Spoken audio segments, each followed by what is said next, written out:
Cet après-midi, on va parler des stations solaires Fossibot. Et on va parler des stations solaires Fossibot de dernière génération. Vous le savez, que ce soit à la maison ou au studio, là où on fait vos vidéos, les montages et des watts, il en faut.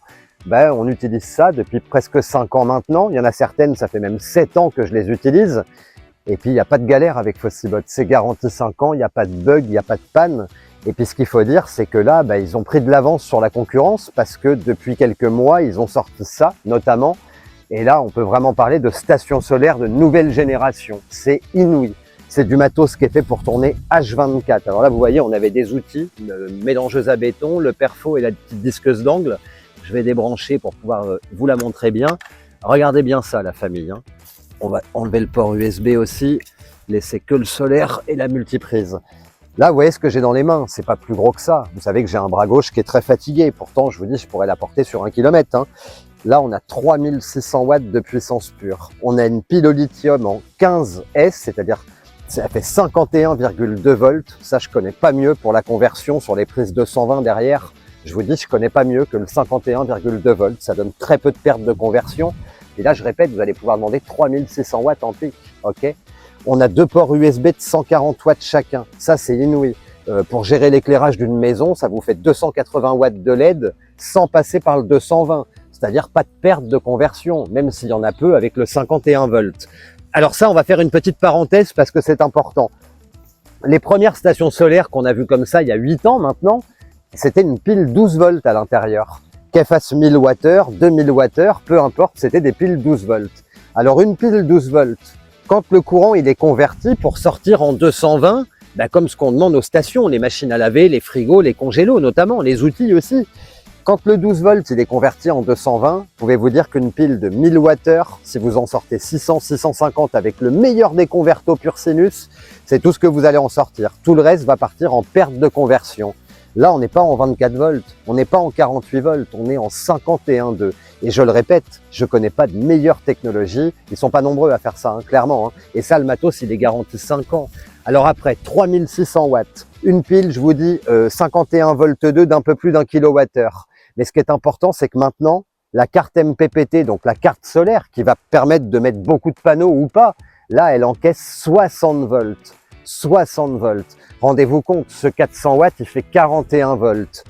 Tous les 500 watts du marché, les Trina, les Dokyo, les plus puissants vont faire 55 volts. Ça veut dire que tous les panneaux 500 watts du marché, tac, vous allez pouvoir les brancher dessus.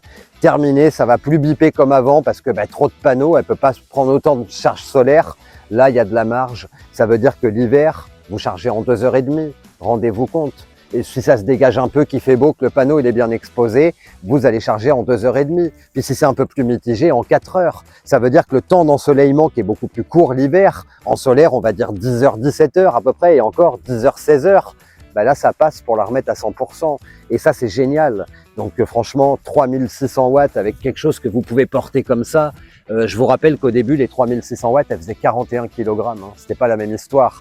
Là, c'est exceptionnel. Franchement, ça fait maintenant 4 mois que ça tourne, nous, au studio. H24, c'est le soleil qui l'allume le matin. Le soir, elle gère le ventilo. L'hiver, elle va gérer un petit poêle à pétrole aussi. Puis là, vous voyez, c'est quand même tout simple. Cet outil-là, là, ça tape 2800 watts. Donc là, les 3600, on voit si c'est réel ou pas, si vous voulez. Alors, on va le mettre à fond, la mélangeuse à béton. Il n'y a pas de problème. Ça démarre impeccable. Donc, il n'y a pas de bip, il n'y a rien. Et c'est ça que j'aime avec Fossibot, c'est-à-dire qu'aujourd'hui, des fabricants de stations, j'en connais énormément. Même parmi les plus anciens, on voit des bugs, au bout de 4-5 ans, des petits bugs, souvent c'est logiciel. Vous faites une mise à jour et ça repart. Avec Fossibot, des bugs, j'en ai jamais vu. Le pur sinus, on peut zoomer dessus. C'est un vrai pur sinus, le convertisseur qui est dedans. Il suffit de voir comment c'est fait. Puis alors, on a une petite amélioration toute bête par rapport à la version d'avant. Plus de ventilos sur les côtés ici. Intraction, extraction. Maintenant, ils sont anglais devant et derrière. C'est exceptionnel. Franchement, là, la conception, je vous dis, ça, c'est du matos. Ça faisait 4 ans qu'on attendait ça. Nous, les fans de ça et les vrais techniciens, on attendait ce type de module depuis 4 ans. Alors, il a fallu se montrer patient. Maintenant, on l'a. Alors, je tiens à vous rappeler que Fossibot, c'est un partenaire à SolarAlex depuis longtemps dans le monde du solaire et que là, ils vous ont fait un petit cadeau. Vous allez voir dans la description de la vidéo, vous regardez en bas ou dans les commentaires, on va vous l'épingler. Vous allez retrouver le lien pour elle, le lien pour sa grande sœur, la 2,4 kg Water, et puis le lien pour la grande sœur de la grande sœur, la grosse qui fait 3,6 kg. Alors là, avec une de chaque, vous achetez suffisamment de panneaux, vous coupez le compteur. Hein. Moi, ça fait plusieurs années que le compteur il est coupé. C'est pas compliqué aujourd'hui. Hein. Et ces liens, ils vont vous appliquer une réduc en caisse. Alors attention, la réduc, c'est pas rien. Ça fait vraiment un gros pourcentage. Donc allez voir ça. Puis la grosse différence avec SolarAlex, c'est que c'est Fossibot France. Vous allez voir le site, c'est fr.fossibot.com. Donc vous êtes livré vite, vous êtes en contact avec un staff qui est au top. Allez voir ça. Et puis sinon, pensez à vous abonner, liker, repartager, republier. Vous connaissez la musique. Et puis on se dit à la prochaine pour la prochaine dinguerie. Ciao la famille.